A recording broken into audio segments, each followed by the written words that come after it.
Welcome to the X Corner. I'm here to add a lot of mutation to the superhero crew this week. This episode, we do an overview of the X-Men historical miniseries Grand Design Second Genesis. Actually, you know what? I'm not going to do that. Instead, I'm going to rant for a few minutes, I think. As a loyal listeners will recall, I wasn't 100% on board with the original Grand Design. I felt it was a little dry and weird looking in an indie way. That wasn't appropriate for the X-Men. Well, this comic is that, but 100 times over. Maybe because this is recapping the epic Chris Claremont years, or maybe because I've read these stories so often, and I'm intimately knowledgeable about them.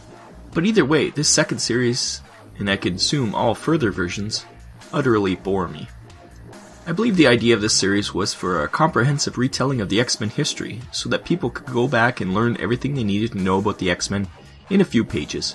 Although these two issues are 50 pages each and read like an encyclopedia, so I might suggest it's just better to go back and read the actual Chris Claremont run. Not only is it more in-depth and actually represents what makes the X-Men great, and I'll give you a hint, it wasn't the superhero hijinks, but it's also available on the Marvel Unlimited app as advertised in the back of this book. So for a small monthly subscription, which I believe equals less than the cost of these two issues, you can read these great stories and be thoroughly entertained. Anyways, get back to my point though, this series was supposed to introduce new readers to the X-Men. Not only is the art off-putting, and while interesting in its own right, it doesn't represent the art a new reader will find in a monthly X-Men book, nor do I believe this art attracts new, young readers. And secondly, the storytelling is as entertaining as reading a phone book.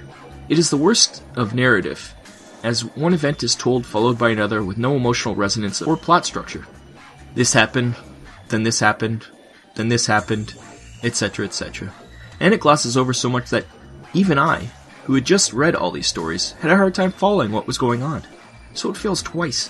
Also, the information given is just wrong sometimes. For example, in the classic Proteus story, Piskra has Jean just killing Proteus before the X-Men even get there. This negates some serious storytelling, not only for that story, but for others for years to come. Colossus killing Proteus and his guilt was a major plot point for years. That's just one example off the top of my head. And for full disclosure, I only read the first issue of this series.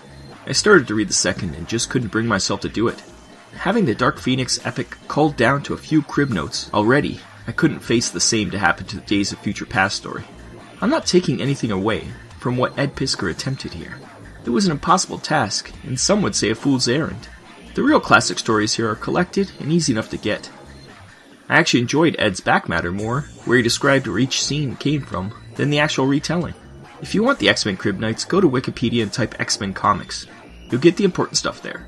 If you want to learn what makes the X-Men great, go back and start reading from giant-sized X-Men through the Claremont years. If you want high-energy, flashy comics, start with the 1991 X-Men series.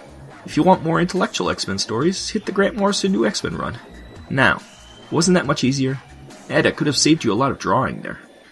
I think this sort of encyclopedic story works with the 60s stuff, but falls apart once we get into the modern age. The 60s X-Men were hard to read because they weren't like modern comics. But by the time giant-sized X-Men came, comics had found their modern voice, and as such, a modern reader can appreciate the storytelling.